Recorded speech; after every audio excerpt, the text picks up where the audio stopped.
enjoy your session. Thank you, Libor. Okay, so once again, thank you very much for being here. Well, I called it responsible risk-taking because, of course, there was a lot of risk taking place during the preparation of the conference and running the conference, but also I think that during the talk I will kind of show that we try to act responsibly as well. So what I'll be doing is I hope that I will talk for about 30-35 minutes, and then we can have discussion about it. As I said many times, I'm not very good at talking and chat following. So even if you have questions during the time and you write it into chat, I will read it afterwards, if that's okay with everybody. Okay, so first I will say a few general data or some general information about the conference, and then I will talk a little bit about the preparation, analyze the conference in its different or from different perspectives, take a look at feedback, and end up with some lessons learned. So general idea or general information, the conference was called Language Centers at the Crossroads, Open Directions for New Generations of Learners. Of course, we hoped or we thought that would be completely different directions, and the crossroads wouldn't be that dramatic. But anyway, it worked.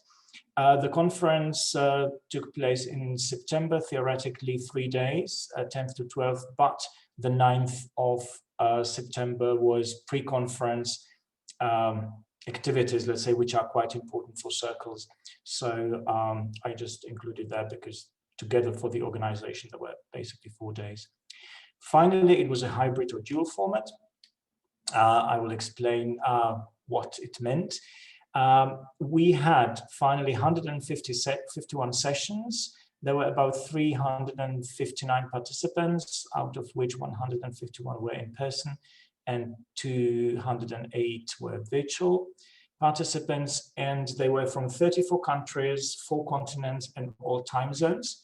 I must say that, for example, the time zones were also a big issue or challenge, because, for example, in one of the sessions, we had a person together talking at the round table from Argentina and from Japan. So they were 12 hours apart, and we were in the middle in Europe. So it was quite funny. And the conference, of course, was about 50 to 1,000 euros. Okay, now let's take a look at the preparation. I divided the preparation into 3 stages because they were completely different. So the first time, the period between September 18 and February 20, it was idyllic times. Okay, we applied for the candidacy in 2018. Well, it was agreed and announced in Poznan in 2018 that the next conference would take place in Brno, and we started to plan and work according to the to the good experience we had from last time. We got together with Kazakh, CZ, and CJV, by the way, is the abbreviation of our language center. And language center, we created a timeline, 2-year plan. We got together with Cercles Executive Committee and created the scientific and organizational committees, signed agreements, created budget. We sent out the call for abstracts in in September 2019. We created the first version of the verb, and we had so much energy, and it was such a lovely time that we simply created a song contest, and we were planning slam poetry contest during the conference, and it's all looked just great. The first hit with reality a little bit was already in January or beginning of February 2020, when we received abstracts, and it was 230, which was a lot. And it was like the first hit with reality that there was the real big work that started. But of course, we all know that it all changed in March 2020, when finally basically all Europe was somehow hit by the pandemic, and the general chaos started. How to describe what was going on then? The most important thing that influenced the conference preparation was the fact that the situation in every country, or in each country, was completely different. It was difficult to communicate or to imagine or to really plan anything together. The worst thing was that even within countries, each institutions or many institutions behaved in a different way. And the changes were daily or weekly. So we could have planned something on Wednesday and Friday was completely different, and in different countries. I think that the big changing point was in mid-April, when the president of Czech Republic opened his mouth. And whenever he does that, we know in the Czech Republic that we can ignore him because it's just he's just crazy. But of course, he made the headlines in Europe that Czech Republic would be closed hermetically for 2 years. And the very morning we got an enormous amount of emails from everywhere and phone calls, what's going to happen. And that was the moment when we realized that something must be done and we have to do something about it. So we started to communicate more actively. And by the end of April, we managed to discuss within the Language Center, together in Kazakh, at Czech Kazakh, and together with Executive Committee, that it is possible basically to organize the conference. We knew that the decision was difficult, that a lot of people were not happy about it, that it was a risky thing, but with all the knowledge we had at that time, we thought that it was a responsible decision, because one of the most important things was that we already had that amount of abstracts where the people had their presentations or workshops accepted, and that would be simply kind of waste of time for them. So once the decision was made that we said, okay, it will take place, things started to happen or change or move. So of course we changed all the plans, restructured the plans. We completely abandoned the timeline because it was just fairy tale. It just didn't have anything to do with reality. We introduced the virtual presence, which didn't exist before in our plans. Then we introduced a hybrid or dual format, which means that basically there were 5 or 6 scenarios, and this was one of them, meaning that basically who could make it, they could come. Those who couldn't, they would be online, and we tried to work on that somehow. Fee policy was very difficult because obviously the early bird deadline that was for end of March was again unrealistic, because a lot of institutions simply said, yes, you can go to the conference, but we are not going to pay at the moment. We are not allowed the payments at the moment. So we didn't want to discriminate anybody. And first we postponed it, then we postponed it, and we completely changed the thing. And it was, again, I will talk about it a little bit later. From the financial point of view, that was rather scary and chaotic. Then we had a lot of, let's say, normally, I think that before the CercleS conferences, there is one on-site visit of the executive committee, but we kind of agreed that in this situation, it would be better if we met more frequently. So there were virtual on-site visits, and we simply coordinated decision-making somehow. And the essential thing was the constant communication, that we just realized that we have to communicate with all the participants, with all the people who are or can be involved. And we thought that was hard work. But then it was July and September 2020, and it was probably something that I wouldn't wish for anybody, because of course the pandemic and chaos, the pandemic seemed to be going out somehow, but the chaos continued growing, because again, the situation was completely different everywhere. The changes were constant.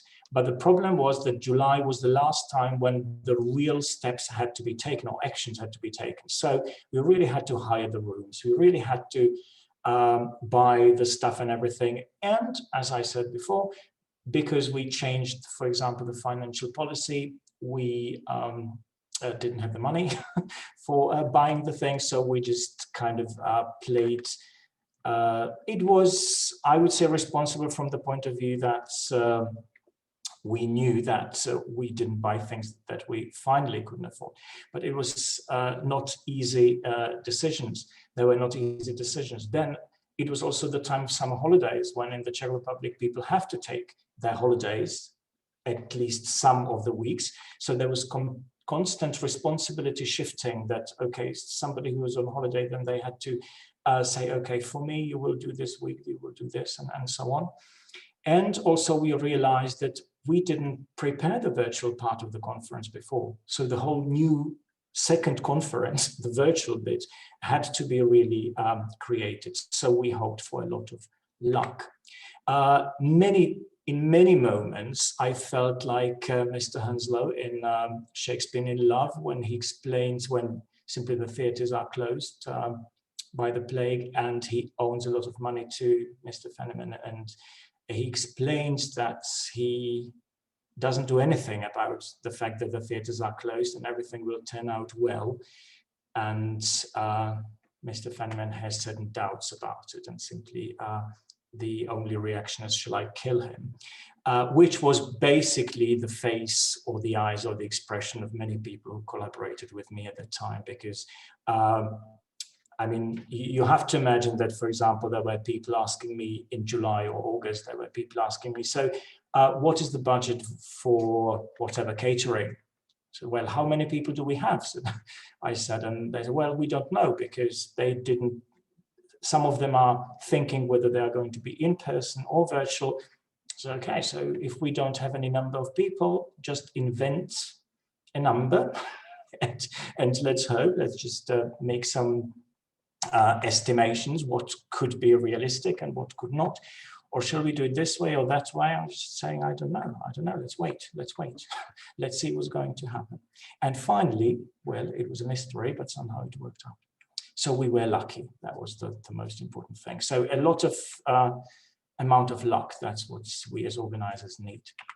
Okay, so that was the preparation as such. Now, I will try to look at not only preparation, but the conference now in more detail and analyze those things a little bit. So communication first, when we talk about individual emailing, so that we understand what it means, and maybe this could be helpful for everybody who is preparing future conferences in this scale, that in the time we've analyzed the emails in the period January to September 2020, and we from the conference addresses. So of course there were many more probably going on individual lines, but it is the main source, the official, let's say, emails that were communicated. We think about 6,000 emails, over 6,000 emails in that area. Something what is really realistic for every conference is the peer review. As you can see, the peak is February, March. It is about 180. And it is basically the idea that the organizers sent the abstracts to the peer reviewers. They said, okay, yes, accepted. Here are my comments, and this is sent back, and that was it. Then author communication, that's what is meant as communication with the authors of abstracts related to the content.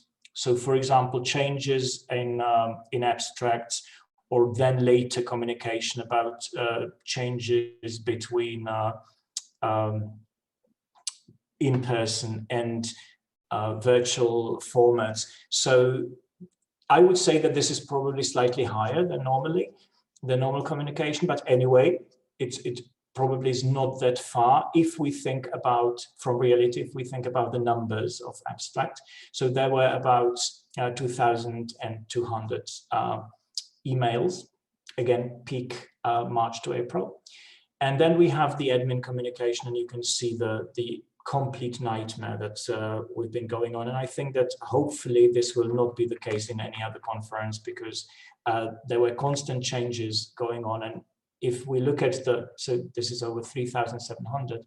If you look at the August numbers, it is 1,724, which is more than 80 emails per day, like between participants and organizers. So it is not about, for example, emails with the hiring the rooms and the catering and technical stuff or whatever. No, this is just between the participants and organizers. So if one email took about 10 minutes, which of course many of them don't, it would be 13 hours per day. Now some of you who, I don't know, probably didn't get responses that very day, or in 2 days' time, maybe you realize why it happened. And this is really important to know, that there is enormous amount of work behind it. Also, these numbers have to be related or somehow to the context of the abstracts. So, for example, when we think that we received 230 abstracts, finally, at the conference, 150 appeared, then 20 were not accepted. So that would be, I would say, the normal or regular communication. And then 59 then were either cancelled or somehow didn't happen because of COVID. So those 59 abstracts would be also this extra communication that was very, very different. When we think about the admin communication, obviously the most important or most typical comments or topics were about registration and attendance, changes and ideas and questions for clarification and so on. Organization, the invitation of guests. This time again, it was terrible because it was a lot of questions about, am I coming, am I not, what the situation is and so on. So that's probably is a little bit higher than in normal situations. And again, then presentations as such. All the other things are minor percentages. So this is individual emails. Then, as I said, we realized that we should make some official communication as well. So there were group emails that were also put on web. And first we had also always a monthly email to everybody that was sent as not only information about the stage of preparation, but also confirmation about our work and processes, and also information about what is going on in the Czech Republic. Because a lot of people would say, well, is it safe to go there? Is it allowed at a certain moment? We were closed. So these were the things. And also, of course, later on in August, these emails were a little bit more frequent because we needed to let know about more things. Okay, this was very much before the conference. During the conference, we had also another type of communication. These were instructional emails. There were always 3 of them per day. In the morning, we sent, well, in the morning in Central Europe, we sent sport activity email that was mostly, well, fun. Then there were pieces of information related to Zoom links, stream links, changes in program, and also later on for afternoon or evening, there were also links to some fun or cultural events in Brno, so that people could see or could join the virtual part of the conference as well.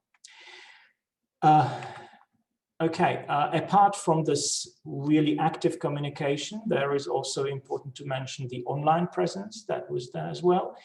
I think that the web of the conference is one of the best things we will have for the future, because there is everything really what happened and what we can see from all the first call for abstracts to the last photographs. And there are just a few ideas concerning the web. Well, one more thing, we hope that within a few weeks we will simply make it static. so that we close everything, so it will not be changed, but it will be there for a long time. So now, our ideas about the web. First, we hope that we would have the web in 6 language versions. We never say 6, well, I don't know what's the difference. Well, simply they were not identical from the beginning, because we knew that, for example, the traveling issues and so on would be different for international people and for Czech. So they were never identical, but we simply wanted to run it in 6 language versions. Then soon afterwards, we realized that, of course, it is not only extremely time consuming, but also people are needed, also finances are needed. Some of you have helped us with this, and you can see, the difficult thing is that we are language teachers and language centers, so it is not just that you want to have a informational site, but it must be linguistically fantastic, because otherwise the people from that individual language wouldn't like the idea. So there were a lot of proofreading and so on. So finally we realized that the full version will be only in English, and yes, simply everybody knows that everything is in English, and if you're lucky, all the other information you may need in other languages, or some other information you can find there. Currently, what is new in the web, on the web, is the thing that, as I said, there are also pictures and everything, but there are links to the 106 videos, recorded and edited videos that are on Masaryk University Language Center YouTube channel. Of course, we don't have full number of videos of the presentations, because some of them, due to the technical issues, either were of poor quality or some of them were not recorded. So sorry that we don't have everything. And we have also 84 slides. Again, this is just the slides people sent us. Of course, we asked everybody to send us their PowerPoints or PDFs or any other type of slides or handout, and this is what we received.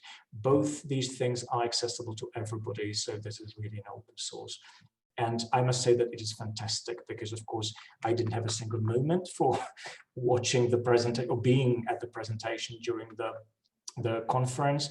So recently I looked at some of them, and I can say that, well, the conference was great concerning the content. Okay, so this is web, and then we had also presence on Facebook, Twitter, and Instagram. Well, concerning these numbers, I would say that then it is always this social media, it is always the matter of the community. So we have to realize what kind of people we are as language teachers, and also it differs country to country. So whether this is adequate or not, it is something that we would have to analyze as a community. Circles that we would like to encourage these things or not is really well, just food for thought. So these are the numbers that we have. But again, it's important that we've been present, and that some people even joined the conference via these media. So that's good. Okay. Now, when we look at the human support of the conference, again, this should be some type of idea for all organizers, plus minus what can happen. So we had academic team, which consisted of 10 members of the scientific committee, plus we had 40 peer reviewers all over Europe. It means those who did peer reviews of the abstracts. And we had 36 international moderators for the conference sessions, so those who were sitting in the rooms and chairing the sessions. Organizational team, it was 8 members of the organizational committee, which consisted mostly of the Kazakh members and the people from the Masaryk University Language Center. And then we had 29 members or staff members, or supporting team on site. Sorry. 9 language center people were those who have been the conference team for the whole time, or the others were basically hired for the conference. As I have already said in other situations or my talks, the crazy thing was that 6 ICT support people, we believed, for 10 rooms with our previous experience was just way enough. Of course, it was not enough for 10 rooms. If we wanted to run a good hybrid conference, we would have needed 10 staff members, 1 per each room. It was funny because we thought that we had enough, because in each room, if you imagine, we had the chair, which was a person really responsible for the content for the presenters. Then we had an assistant, which was a person for communicating if there was any problem of any kind. And plus we had 6 ICT members, so more or less 3 people per room. And still at certain moment it was a disaster, because once the university server goes down, it's just that's then you just need 10 people in those 10 rooms. And then, of course, I would like to say a big thank you to all the volunteers from Kazakh and from CercleS who joined any type of preparation. And I think, again, this is fantastic. From my experience, I would love to really say that the community of Kazakh and the community of CercleS is a fantastic community, because there was so much help coming in at different stages from all different types of people, that it was really great that we have had them on board. Okay, so we're getting to the more also technical part. This is the hybrid format. As I said, in most of the program, or in big part of the program, we ran 10 parallel sessions, which meant that 10 rooms were were in actions. What it means, not only the hybrid format, but also what it means, the whole situation, that each class or each room had to have the in-class technology, which means the regular one that we have for any in-person regular conference. So audio, computer, some screen, PowerPoint, whatever, all those things. Plus, they had to be compatible with Zoom if that was online presentation, plus streaming, which is another technology, because the streaming was the one that allowed everybody to see and hear and watch, because with a Zoom, another technology would have had to be used. And also we had also pre-recorded videos in case anything happened. So all this technology is for 10 rooms. The fun thing was that with no prior experience of this tragedy, of course, we tested each room individually before the conference. And on Wednesday, when we had only 2 or 3 rooms maximum going on, everything worked fantastically and there was not a single problem. But of course, obviously, when we started on Thursday morning, when we started the whole full conference, 10 parallel sessions going, despite the fact that the IT guys were there 7 o'clock in the morning and prepared everything, of course, at that very moment, the server collapsed and they had to start the whole technologies in every room again from the scratch. So that was the situation that was really crazy. And the idea, what was really stressful, was that you basically had to provide this support for both in-person and online presenters and audience constantly. So there was either, when the in-person people were happy because everything was working, there was definitely some online people who couldn't get in or couldn't watch it. So there was constant things to be dealt with. Plus, we had those changing on-site COVID measures. Because by Wednesday evening, Czech Republic was still in the mode that, for example, masks were voluntary. So a lot of people were wearing them and it was perfectly fine, but it was not the measure that you had to. were them. Then Thursday morning, when the conference started, it changed. So of course, all the foreigners who arrived, they simply didn't, we had to keep them updated about, well, yesterday we had certain rules, they do not continue now, we have different ones, and that was another complicated thing. So this hybrid format was really, really demanding, and at the end I will be just saying that of course it is, despite the fact that it was appreciated and finally it worked out, I would, for the future, I would recommend, if somebody wants to have a hybrid conference, then, for example, to divide those things, like some sessions online only, some sessions in person only, so that you have some simpler solution. Okay, and we're getting to the program. Again, that's the complexity of the whole situation. We had 7 different sections, topical sections, so that's worked perfectly fine. It was distributed well. So according to, well, I think typically like every other conference, the learners and their environment and teaching methodologies were the most frequent ones, but we covered all of those sections. And if you look at the types that we had here, 6 keynotes, 108 presentations, 14 workshops, 4 roundtables, 4 panel discussions, 3 discussion hubs, and 12 posters. And as you can see, all the combinations of fully in person, fully online, and mixed mode.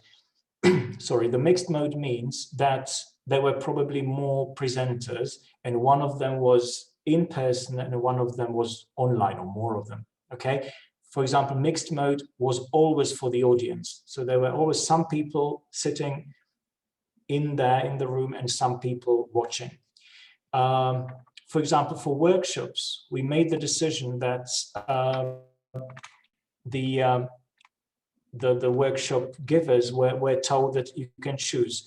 If you had planned your workshop for the in-room audience, of course, you run it only with the people who are there. You can completely ignore the fact that there is a camera, but you will be watched by the audience, which was slightly different to real situation workshops. When we say there is a workshop for 20 people, the door is closed and only 20 people work there and they're there, which I think is also interesting format, that, for example, this is a way to allow the workshops to be more open for everybody, that people can in the future not be allowed to join in, but at least watch if it is the type of workshop that works. On the other hand, for example, the fully online workshops, of course, they on the other hand demanded the online presence of both the presenter and the audience. So that was the thing. Also, a funny situation was with the online posters, because again, it was a different type of story that we had to create a scenario for this. So again, this was not the person who had the poster who would be standing next to the poster talking, I mean, or in screen talking, or through the screen talking to the people who were real there, but there was on the online posters only link to their email or Facebook account or something where they could be reached.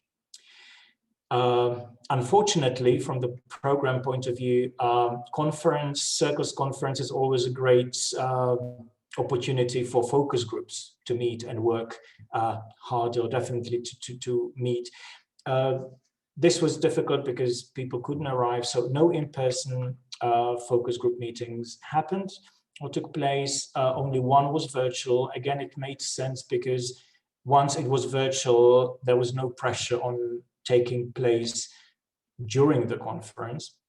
So we had language testing and assessment taking place on Wednesday before the conference, and then at the end of the conference, we had 3 summaries of what is going on in 3 different groups. So at least some presence of focus group was there.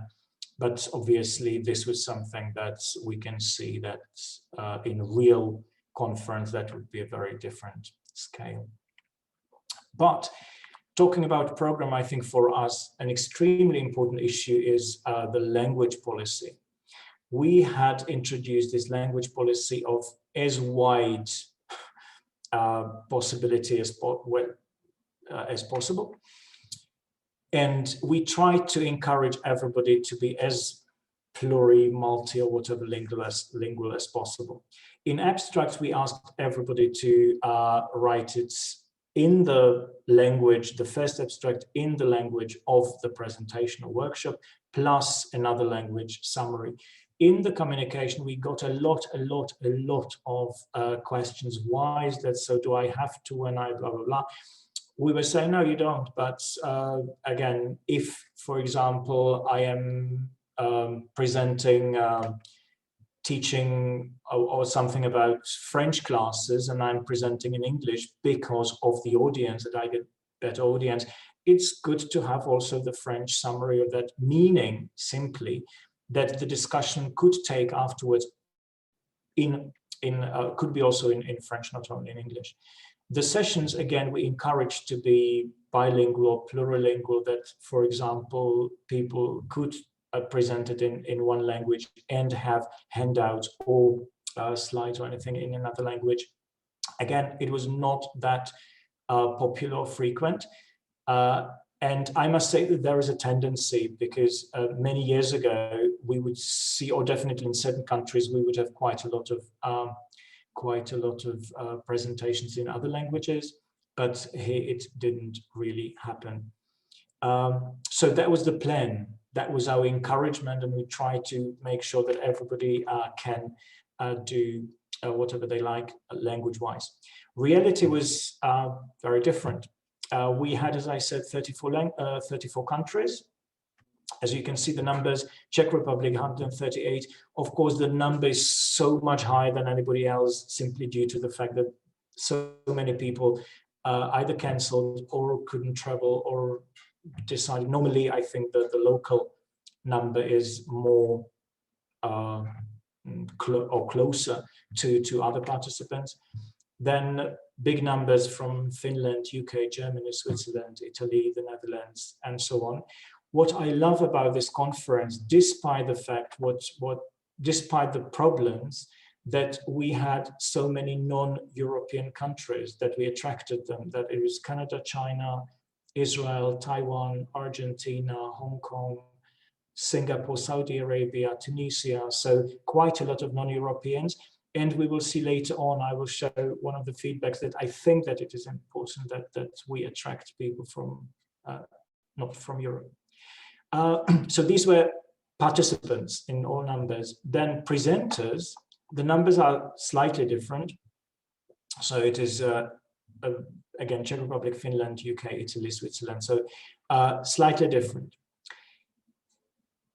What we have then, when we look at the presentations, 13 languages were chosen as topics. So, for example, we talk about writing in English, or teaching French as a foreign language, or Spanish, or German, and so on.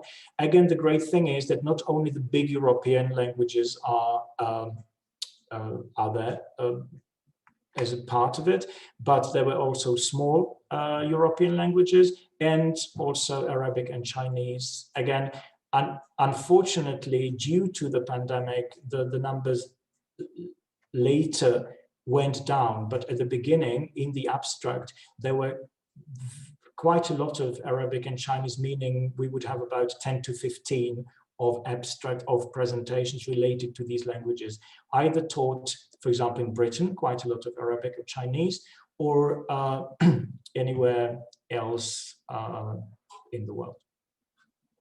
And when we talk about which languages were actually used by the presenters, from what we know from the abstracts, now I can't say what really happened, because sometimes I could see when I was looking at the presentation that sometimes simply people switched into another language. But from the abstract, only 6 languages were used: 135 English, 7 presentations in French, 4 in Spanish, 3 in German, 1 in Czech, and 1 was pluri.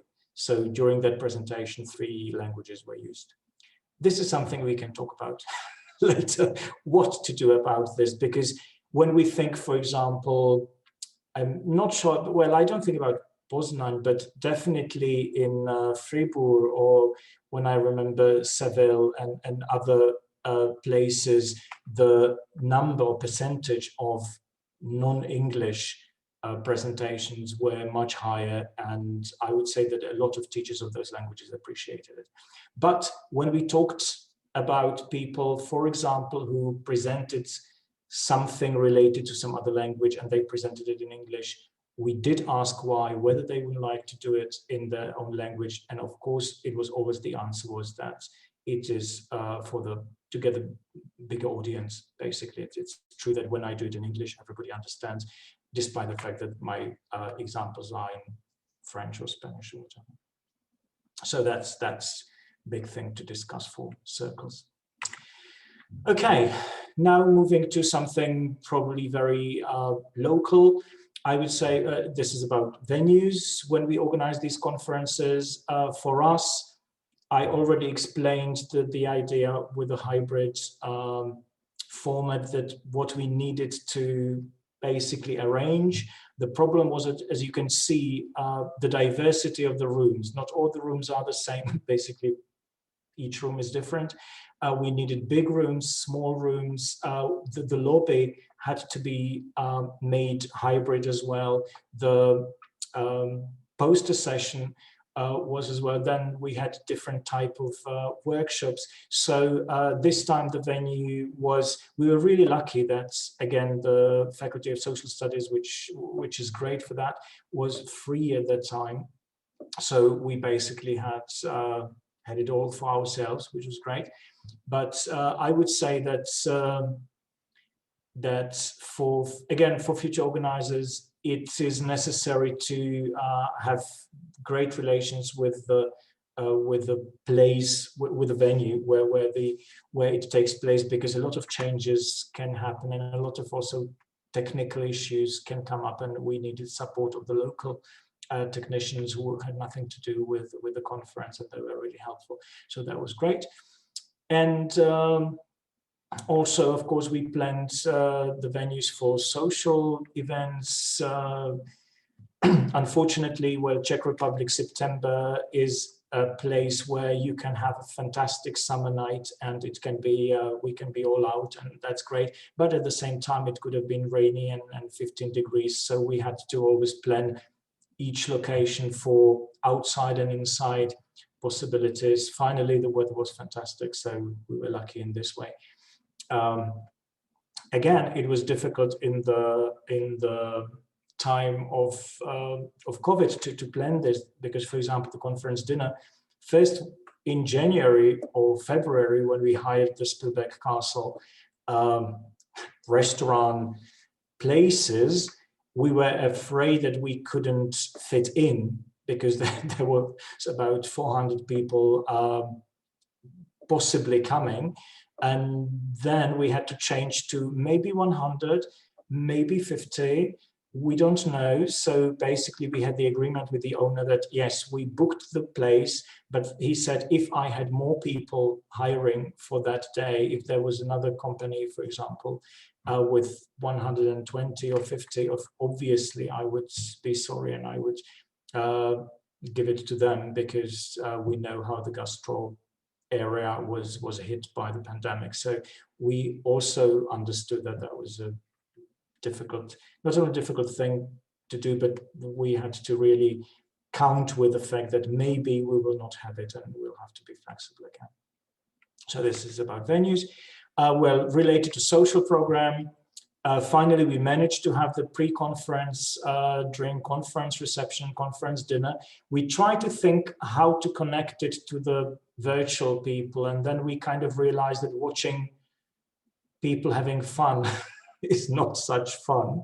So we then simply rather created this online program, and for the evenings we offered, for example, some online cultural program that could appear in Brno, and the other things were, as I said, the early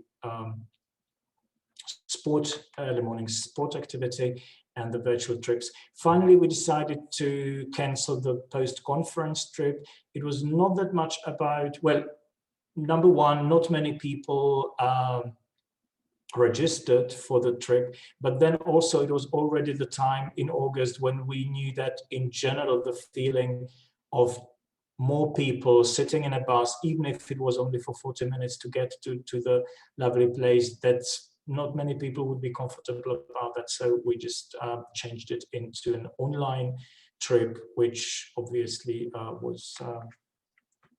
is a different type of experience. Okay, so this is all about the conference as such. Now let's have a look at the feedback. We had 3 types of feedback. One was interview with the organizing team that took place the week after the conference finished. The second was feedback forms that were sent to participants. And then we also got some emails from participants with some feedback issues. So when we take a look at the interviews, 14 members of the organizing team were asked, and basically there were 4 questions about personal learning through the procedure of preparation of the conference, then what was positive, what was negative, and what they would do, for example, in the future. To my huge surprise, most of those 14 people came up to the conclusion that the efforts invested in the organization of the conference were appreciated or were good, that there were more good things than the bad things. When I looked at the real lessons learned, most of them were rather focused on the local situation, what the language situation, Masaryk University Language Center situation is about. That's why I'm not really analyzing the answers, but I incorporated them into the lessons learned in general. But there were quite a lot of interesting things concerning technical individual issues, and yes, as I'm saying, I will mention them in the final bit. The second thing was feedback form. Of course, again, I remember that in Fribourg, people, those who handed in then feedback, filled in feedback form, got chocolate, and that was lovely incentive to do so. Of course, you can't do it when you just send an email with feedback form, which is the reason why we received relatively small number of filled in feedback forms. We had 14 questions, open questions, and 18 scale 1 to 10 question plus comments, but we got only 71 of those forms, so which is less than 20%. We tried to analyze it a little bit, but then when we realized that, okay, in many questions there were either individual things, or there were, for example, 50% or 70% or 20% thought this and that, and it is not 70% of the participants, it is 70% out of the 20%. So it is basically if 12 people think that in general that this is a good idea or not, we didn't think that it would be really essential. On the other hand, we kind of went through it and identified certain areas, and again, I will comment on them in the lessons learned. So, for example, when you get the question, were there any weak points of the conference? If so, could you name some? So in that point, 77% of all the respondents, meaning some 50 people, mentioned that it was the ICT issues. Obviously, it was one of the things that was commented quite a lot. And then we had the feedback emails. Again, we analyzed the emails that we received in the period of time from 10th to 30th September.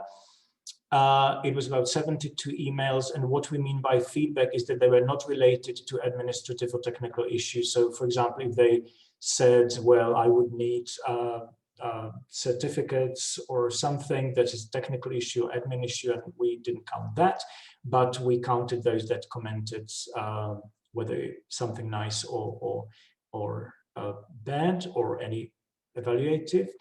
There were 82 issues, 56 were positive and 26 were negative. Out of those 26, 20 were related to ICT issues, and out of those 20, 14 were the emails that people sent on Thursday morning when they couldn't access those sessions that were somehow not working. So it was very interactive, let's say, communication. When I talk about the these emails, I would like to just show two examples, which out of the positive ones, which were fantastic, what people wrote, that they were both addressed to me, so that you get the address. This is from one of the keynote speakers. I was going to write anyway today to say how impressed I have been with the organization of your conference. It is clear that a great deal of thought and effort by a great many people has gone into it. I noticed the attention to detail, down to the morning sports options and other small touches that gave distance participants a genuine feeling of participation. I think this is a very important point, that a lot of people in the emails mentioned that the online people felt engaged thanks to some of the details that we managed to create. May I ask you to convey my congratulations to everyone on the team of the first-class job they've done. And I really like that poetic thing there. I'm sorry that your own experience has been swan-like, frantically paddling below the surface of the water as you appear from the participants sure to be gliding along effortlessly. I think that was perfectly explained how all of us who were engaged in the organization felt. And the second thing is, again, about congratulations. And again, talking about for example, it was my first experience at a virtual conference. This is the participant from Argentina. And I can really say that I feel parts of the conference. The emails with the links to the sport activity and the views of Brno were fantastic. I also made the virtual post-conference trip. Those things really made a difference for those of us who couldn't be there. Besides, and this is, I think, interesting for the non-Europeans, and this is a cultural note that always surprises me, how the music is always involved and how you do everything with humor. I love the two videos of the conference song. Sorry. We are, at least the things that I usually attend to, are so serious and boring. We tend to believe that fun is not allowed in academia, blah, blah, blah. I just wish that we followed some European examples. So I think that's why I said that I think it's really great that CercleS has the reach to non-European language centers and colleagues, because it can show good examples of. I'm not saying that, well, we don't have very boring conferences here in Europe, as we do, but some of them don't have to be like that. Okay, so lessons learned. When the first point is about the situation, the general situation, basically what we've learned as organizers. In the time of such scale of chaos or unpredictability, there were four things that were really, really important for us. And it was the responsibility, flexibility, tolerance, and mutual trust. Number one, responsibility for us, it meant that whatever decision we made, it was not just thing of saying, okay, let's do it, let's try it, but we always pre-discuss the thing, try to value whether this is worth doing or not. And hopefully, of course, we could know whether it would work, but hopefully we simply at that moment of the decision, we knew that it was, or believed that it was possible to actually do what we've decided. Flexibility, absolute thing, so important that we had to change everything so many times, and not to think about it, not to worry about it. Just, yes, it was fantastic what we thought last week and prepared and everything, and it's gone. And another thing, it's gone. And it went like this. And we just had to get used to it. That's, and I mean all of you, well, you know, in other situations, but I think that for such scale and such a team organizing such an event, and they come up to, well, yes, we worked hard for this, and this is great, and now it's impossible. We can't cry about it. It's impossible. Next one, let's redo it. Then tolerance. tolerance was extreme. I think the level of intercultural communication that the team here had to go through was just unbelievable. And I could see so much tolerance, not only from the team, of course, but from the participants, from the people who tried to communicate with us. And always it was really negotiation of what can be done, because the tolerance was very important in that way, that we knew that some people acted because they were under such pressure, or they couldn't do things because they said, I would love to come, but my institution doesn't allow. For example, we had an Italian colleague who first said, okay, my institution doesn't allow, so I will take holidays. Then she said, oh, I can't come because of the plane, so I will come by car. And finally, Austria locked the transfer between Italy and Czech Republic the week before. I said, sorry, I can't even come. I would have to stay in quarantine in Austria. So finally she couldn't come, but again, it was not that she wouldn't like to, but trying hard. And again, we had to be just tolerant, saying, okay, well, look, whatever. And that mutual trust was really important. That, for example, I really appreciated the fact that when I introduced the possibility of running the conference to the executive committee, when the situation was, well, you can either run it, or you can postpone it, or you can cancel it. And we really discussed the thing, when we decide together that we will run it, this will be the consequence, and we will do it that way, and or another way. And if this will not work, we will do it in another way. So it was the kind of thing that, again, not only the collaborators, but also again, that's why I just say that the community of CercleS is fantastic, that the trust from the participants, majority of them, that we are doing our best to make it happen, that was excellent. And also, for example, as I said, financially, when we knew that we didn't have any fees by mid-July, or almost any fees, that it was not just fun for the people who didn't pay, or that was not just a decision of saying, haha, I don't care. And then it was, so trust, important. Then technology and organization, engaged team, number one. Well, it was very important that people we work with, it's important to have everybody engaged. I can see that I'm well behind the time, right? Sorry, everyone. I just got carried away. Sorry.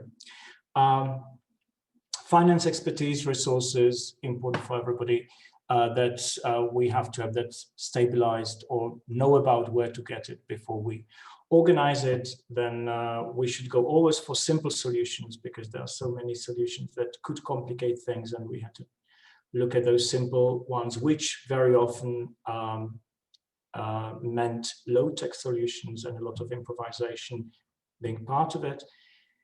Very important thing, I would say, hybrid and dual is doable and appreciated, but my experience is I wouldn't recommend it. As I said, I would recommend, if we want hybrid, then hybrid, but separated within the conference, that there would be sections fully online, sections fully in person. Fee policy, that was a big begging from my team, no changes ever again in the process. But I think that these days it is already, I could see some conferences that are planned now, and now you can set it from the beginning. Okay, those who want to be online, those who want to be in person, they pay this, they pay this. If this happens, that happens. That's something we have experienced now. And the same thing is with the academic policy, that there shouldn't be so many changes for, well, decide up to any time whether you'll be online or whether you come, or this type of thing, because again, it was for the organizer that was nightmare. And I think that's what is essential for the conference, and that's something that a lot of people mentioned and commented, is the quality of the sessions. When we guarantee the quality of the sessions, then all the other things, whether the food sometimes is not in the place where it should be, or whether some other technical things are, when in general people are happy with the sessions that they see, they are happy in general. So I'm really sorry about the double time. When I tried it, it was about 35 minutes. So probably I just got carried away. So thank you very much, everybody, for your attention. And if you have any questions or comments, if you have any time, well, if we have time. Oh, yeah. Thanks again, Libor. It was great. And I just have to start with, thanking you again from a CercleS executive side. We have just had a meeting before. We read your report. We appreciate all the work being done, all the efforts. We are very much aware of the special issue of this conference. We think it was worthwhile, but we can also understand, the critical points and remarks about double checking when it comes to complex formats or dual formats. And I'm going to come back to you also with regard to the report and with regard to financial issues anyway, which is also an important point. I mean, if you have many losses due to non-attendance and fees you had counted on and which do not then appear. So perhaps some more minutes for questions or remarks or comments from colleagues. Can I ask a question, Sabina and Libor? Yes, just to echo what Sabina was saying there, Libor, for all your team's organisation. We're organising the AULC conference this year online at the end of March, and I was interested by your remarks about the number of effectively support staff you felt you needed in hindsight on the day. Do you think that's more a reflection of the hybrid nature rather than the online nature? Yes, very much so. Very much so, because in online, you basically have half the work, half the risk, because you have only one variety. While I think that mostly all the problems that appeared in the hybrid and that we needed with the technical stuff and solutions was the incompatibility, is it the word, between one of the things that, for example, the sound in the camera of the stream didn't work together with the Zoom in that particular room. Okay, and in general, in other, it worked. So, and in other situations, something else didn't work. So I would say that this is really the online, it should work, that it should lower the number of people needed, really. Okay, thank you. May I just ask back, Mark, is this an open conference to other members of CercleS, or is it only for your association? No, it will be open. We've literally, my colleague Caroline Campbell is on the organising committee. She's in this call at the moment. We've just finished the call for papers. We're just running the abstracts. Once we've got the programme, we'll open registration and it will be open to CERC members as well. Great. Other questions, comments? Stephanie? Yes, I have a question. Libor, at your university, were the rooms already equipped with the technique for hybrid, the hybrid mode, or did you buy things? And if so, where did you get the money from? You see, it was not bought there, but the problem was that what the university thought hybrid means is different to what we did. So obviously many of the rooms had already the new compatible video conferencing facility that is needed for this type of teaching. So in certain rooms, we didn't have a single problem at all. I must say that when we did the tests at the Faculty of Social Studies, the technicians were extremely happy because they said, yeah, you have a conference before we start the semester so we can try it out. Because they just bought the things because they were asked to buy it for the new term, and which of course didn't happen, and it was all online. But let's say half of the rooms, or I don't know, 1/3 of the rooms had the equipment. The other had the equipment that could have been arranged, and it was arranged, but it had these hiccups of the compatibility. So no technical facilities were bought by the language centers. We just hired the rooms, and we had to hire the technical stuff, the extra technical stuff that we needed. Yes. Thank you. Okay. Inada, do you have a question?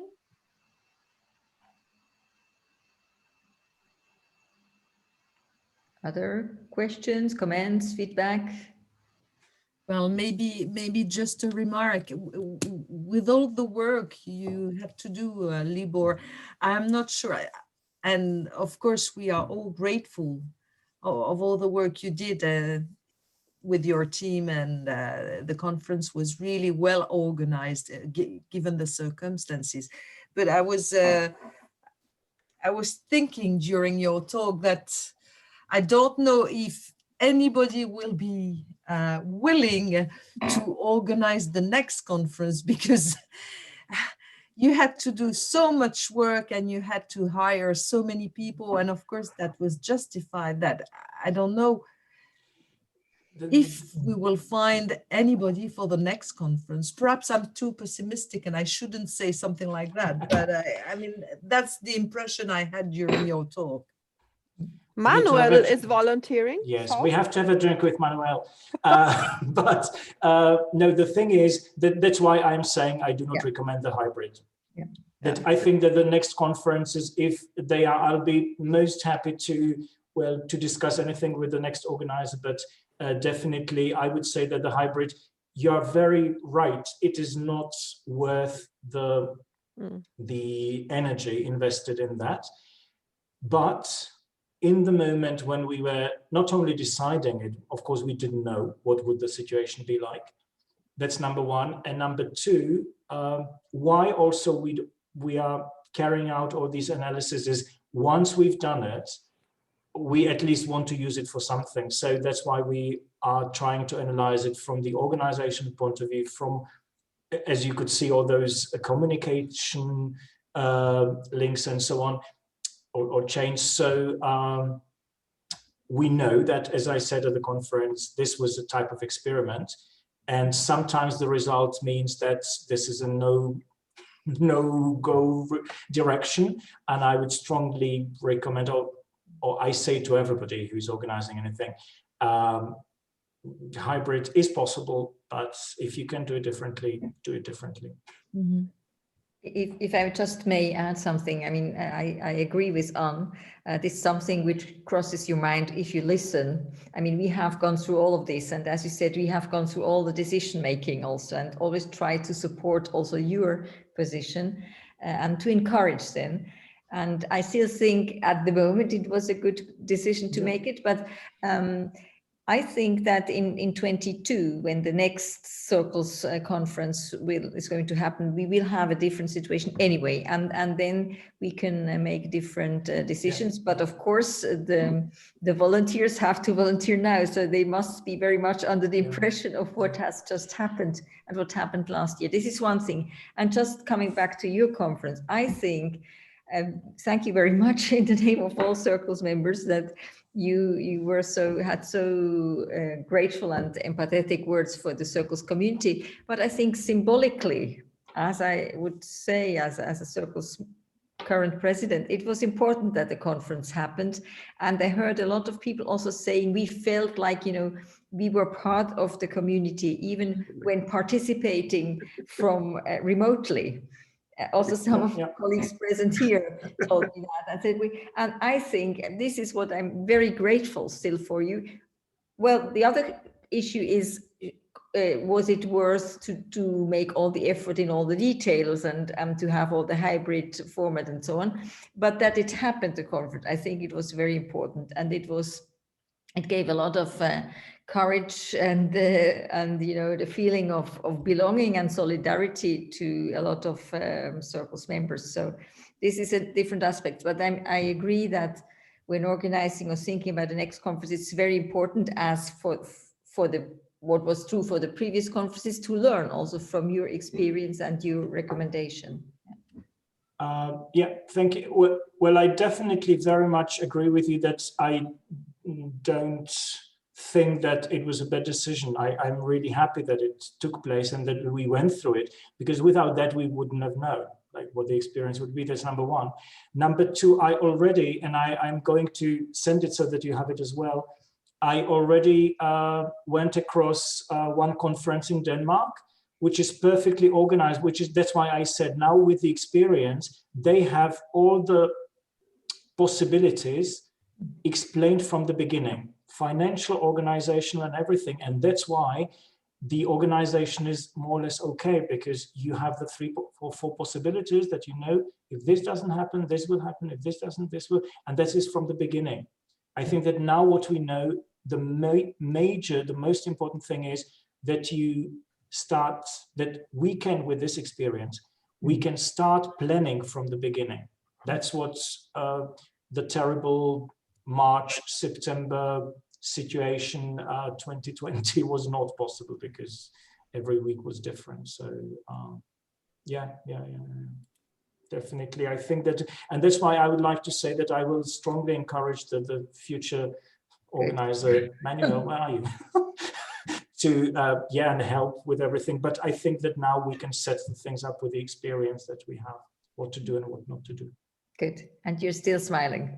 Yeah. It's encouraging. Again. or again. Always smiling, always. Okay. Yeah. Oh yeah. Yes, dear colleagues, it's getting later and late. Is there some last feedback, some last comment, question? It's even dark in Marseille now, so. Eleni, did you want to say something? You're on mute. Yeah, just to say hello, Happy New Year. And let's look forward to the next conference. Okay. I think that it was great, Libor, as you said, that it happened, and you, Sabina, and we had a very good start of the academic year. Without that, I don't know if it would have been so boosting for us. So thank you that you made it. Okay. Happy New Year to all. Okay. Yes, perhaps this is a good moment to say goodbye, and thanks again to you, Libor. It was very interesting, and thank you also. I forgot to mention at the beginning that you agreed that we could have this talk recorded, so that it could also be watched later on by colleagues within the CercleS internal site. And yes, thank you for encouraging us to move on, and thank you all for assisting and attending this talk, and wish you all a nice evening and good weekend. Yes. Yeah. Okay. Thank you. Thank you, everybody. And I also send you the slides so that you have it. Yes. Okay, Okay. Have a good weekend, everybody. Bye. Bye. Good evening. Bye.